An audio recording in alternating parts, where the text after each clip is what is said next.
इस वीडियो में मैं मैनेजमेंट अकाउंटिंग का कंप्लीट सिलेबस डिस्कस कर रही हूँ बुक के साथ, ताकि आप लोग को कोई भी प्रॉब्लम ना आए और आपको ये पता लग जाए कि क्या करना है और क्या नहीं करना।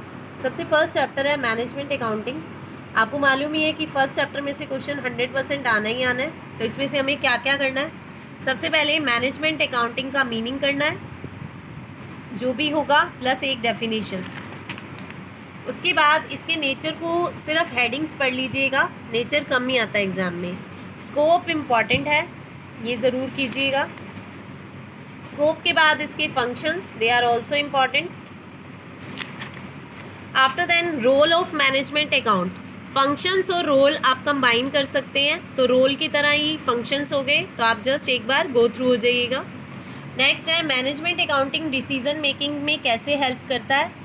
कम चांसेस है, इतना इम्पॉर्टेंट नहीं है, जस्ट रीड करना है। उसके बाद लिमिटेशंस मोस्ट इम्पॉर्टेंट, ये ज़रूर कीजिएगा। यहाँ तक आपका एक क्वेश्चन बनता है meaning, role, objectives and limitations का। उसके बाद आपको दिया हुआ है principles of management accounting. In my opinion they are not so much important, so just read them.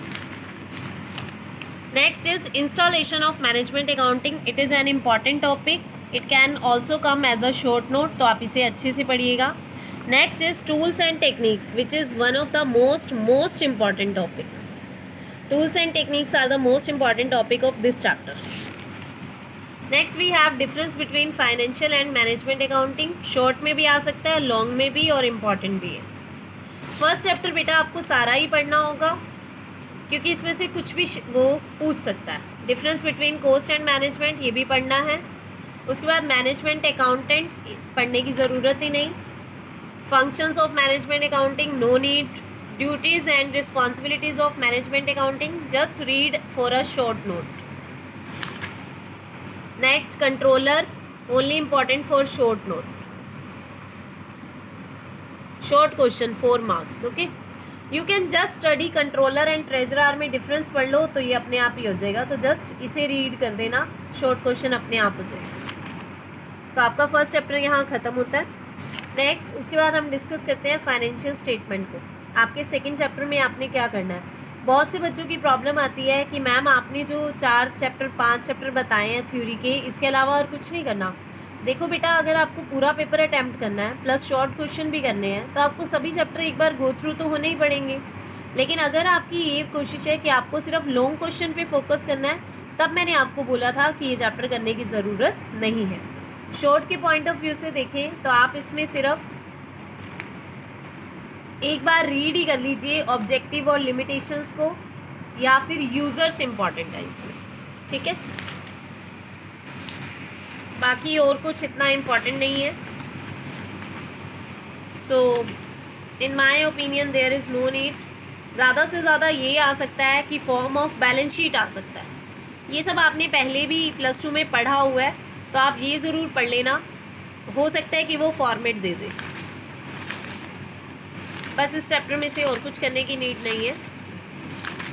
उसके बाद हम आ जाते हैं थर्ड चैप्टर पे, analysis and interpretation of financial statements. वैसे तो इस चैप्टर में से प्रैक्टिकल भी बनता है, लेकिन उसके आने के भी इतने चांसेस नहीं हैं, तो आप इसमें से सिर्फ मेथड्स के नेम पढ़िएगा। Comparative, common size, trend, average analysis, ratio, fund flow and cash flow. तो अब आप इसमें से करेंगे क्या? कंपैरेटिव का फॉर्मेट पढ़ लो और एक क्वेश्चन रीड कर लेना, तो आपको कंपैरेटिव बनानी आ जाएगी। लास्ट ईयर, करंट ईयर, इन दोनों में डिफरेंस, इंक्रीज डिक्रीज, और फिर उसकी परसेंटेज। पीछे से आपने बैलेंस शीट का फॉर्मेट लर्न कर रखा है, तो यहाँ प्रॉब्लम नहीं आएगी बनाने में। उसके बाद कंपैरेटिव इनकम स्टेटमेंट के आने के कम चांसेस हैं, बैलेंस शीट के आने के चांसेस हैं, और कॉमन साइज़ की भी सिर्फ बैलेंस शीट ही।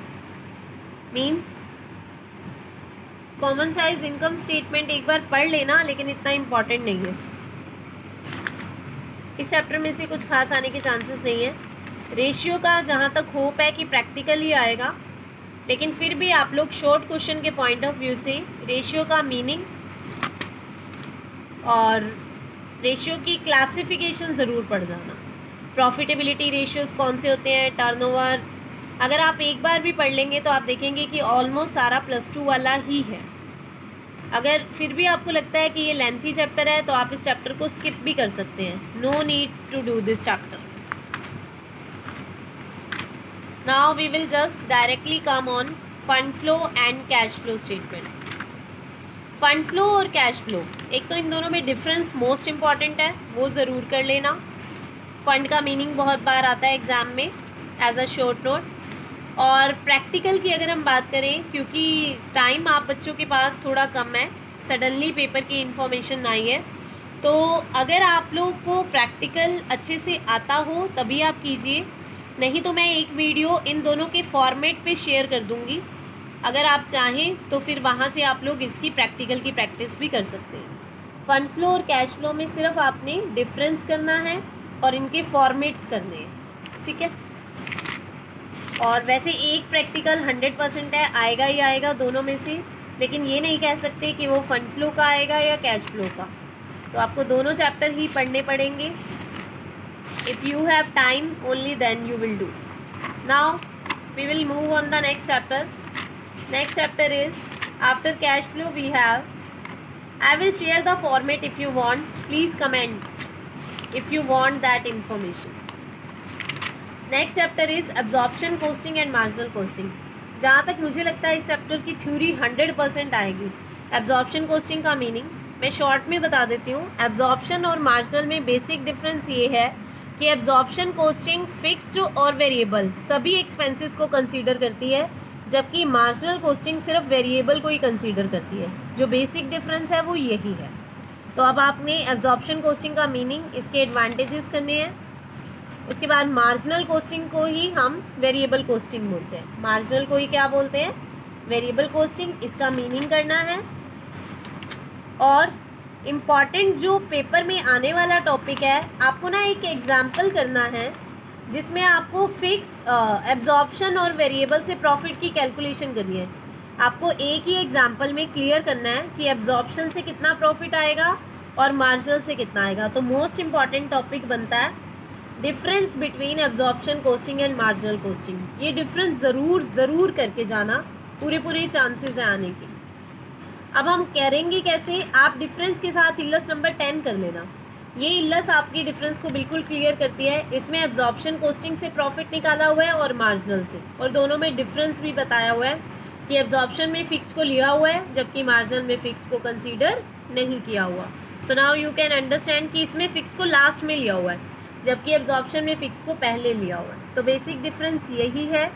आप 10th इल्लस से अच्छे से कॉन्सेप्ट को क्लियर कर सकते हैं. इसके अलावा इस चैप्टर में और कुछ इंपॉर्टेंट नहीं है. बेसिकली डिफरेंस ही इंपॉर्टेंट था. कॉस्ट वॉल्यूम प्रॉफिट एनालिसिस और ब्रेक इवन पॉइंट पे मैं ऑलरेडी आपके साथ वीडियो शेयर कर चुकी हूँ. इसकी थ्योरी भी और प्रैक्टिकल क्वेश्चंस भी. फॉर्मूलाज हम सब उस वीडियो में डिस्कस कर चुके हैं. Please watch that video. I will also share the link. इसके बाद हमारे पास चैप्टर आता है budgetary control, budget and budgeting. Budget और बजटिंग इतना इम्पॉर्टेंट नहीं है. आपको सिर्फ एक बार मीनिंग पढ़ना है और शॉर्ट नोट में आएगा बजट और बजटिंग में क्या डिफरेंस है, बस इतना ही. बाकी और कुछ इसमें टाइप्स ऑफ बजट आप चाहें तो एक बार गो थ्रू हो सकते हैं for short note. Otherwise budget और बजटिंग में से नहीं, थ्योरी जो आएगी वो बजटरी कंट्रोल में से 100% आएगी. इसमें क्या क्या करना है? Meaning of budgetary control, difference in budget, budgeting and budgetary control, most important topic. Next, budgetary control में ऑब्जेक्टिव्स नहीं, सिर्फ लिमिटेशंस और installation of budgetary control system. जो मोस्ट इम्पॉर्टेंट टॉपिक है इस चैप्टर का वो इंस्टॉलेशन है, तो ये ज़रूर अच्छे से करके जाना. It is one of the most important theory. इसके अलावा इस चैप्टर में और कुछ करने वाला नहीं है. बजटरी कंट्रोल के बाद हमारा नेक्स्ट चैप्टर है मैनेजमेंट रिपोर्टिंग एंड MIS. इसमें से एक थ्योरी आपकी आनी ही आनी है एग्ज़ाम में, जैसा कि मैंने आपके साथ पहले भी चैप्टर डिस्कस किए थे.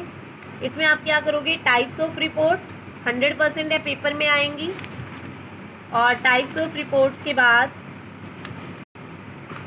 डायरेक्ट है हमारे पास MIS, मैनेजमेंट इंफॉर्मेशन सिस्टम का मीनिंग, डेफिनेशन और कैरेक्टरिस्टिक्स. बस इतना ही. इन दोनों में से 100% आपको पेपर में एक क्वेश्चन मिलेगा, या तो टाइप ऑफ रिपोर्ट या MIS। तो उसके बाद हमारा नेक्स्ट है फिक्स एंड फ्लेक्सिबल बजट। इसमें से सिर्फ और सिर्फ प्रैक्टिकल के चांसेस हैं। तो थ्योरी अगर आएगी तो शॉर्ट नोट में ही आएगी, अदरवाइज़ आपको प्रैक्टिकल बनाना आएगा कि आप फ्लेक्सिबल बजट बनाइए। किसी क्वेश्चन में डाउट हो तो आप लोग पूछ सकते हैं। Next is cash budget. Chances कम हैं, लेकिन एक बार पढ़ लेना रिसिप्ट एंड पेमेंट मेथड। मैं आपसे कह रही हूँ पढ़ लेना, मैं जानती हूँ कि टाइम कम है तो आप स्किप भी कर सकते हैं। Last chapter is sale and production budget. No need to do this chapter. So it is your complete book of management accounting. I hope कि आपकी एग्ज़ाम में कुछ हेल्प हो सके। Thank you.